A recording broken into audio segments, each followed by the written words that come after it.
ভাই গো, এই যে স্ক্রিনশটটা দেখতে পাচ্ছেন জুবিন গর্ড, সিঙ্গার জুবিন গর্ড, আর তার পাশের ছবিটা যেটা দেখতে পাচ্ছেন স্ক্রিনশটে আপনারা, এর নাম হচ্ছে রাহুল ব্যানার্জি। বাংলা ইন্ডাস্ট্রির সুনামধন্য একটা অ্যাক্টার, ঠিক আছে? তা আমাকে ভাবতে কিরকম অবাক লাগছে, মানে যে সিঙ্গার, সেও কিন্তু সিঙ্গাপুরে শো করতে গিয়ে জলে ডুবে মারা গেছে। এবং যে অ্যাক্টার, হ্যাঁ, চিরদিনই তুমি যে আমার ফিল্মটা কম বেশি মানুষে সকলেই দেখেছেন, প্রত্যেকেই দেখেছেন, কারণ সিনেমাটা হচ্ছে এক নম্বর সুপারহিট ছবি। সেই কারণে বলছি প্রত্যেকেই দেখেছেন ছবিটা, হ্যাঁ, রাহুল ব্যানার্জির।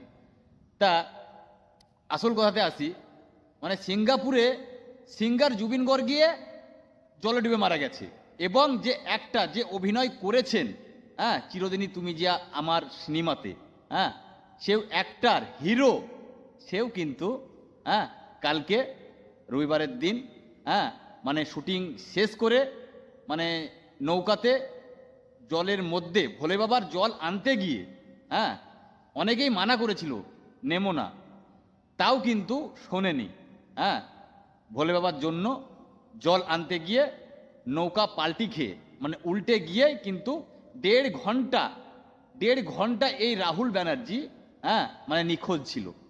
হ্যাঁ, তা যাই হোক, হ্যাঁ, আর কিছু বলার নেই, যেখানেই থাকো রাহুল এবং জুবিন গর্গ, আমি দোয়া করি মন থেকে, হ্যাঁ, আল্লাহ তাআলা তোমাদেরকে যেন বেহেশত নসিব করুন এবং হিন্দু ধর্ম থেকে, হ্যাঁ, স্বর্গ লাভ করেন, এটাই আমার মন থেকে বলছি, ঠিক আছে? কারণ অনেক ভালো লেগেছিল, অনেক ভালো লেগেছিল 2008 সালে যখন চিরদিনই তুমি যে আমার দেখেছিলাম, এবং পিয়ারে পিয়া এই গানটাও অনেক হিট করেছিল, হ্যাঁ, ভুলতে পারি না।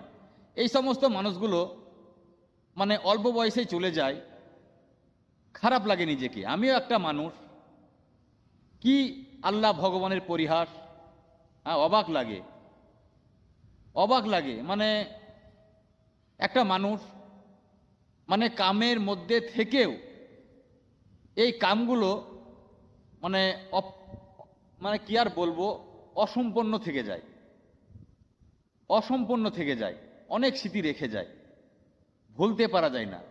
তা শিল্পীরা তো মরে না, শিল্পীরা মানে অভিনয়ের দিক থেকে বেঁচে থাকে, মানে গানের দিক থেকে বেঁচে থাকে, শিল্পীরা হচ্ছে অমর, ওরা কোনোদিন মরে না, ওরা গানের মধ্যে দিয়ে, ওরা অভিনয়ের মধ্যে দিয়ে বেঁচে থাকে।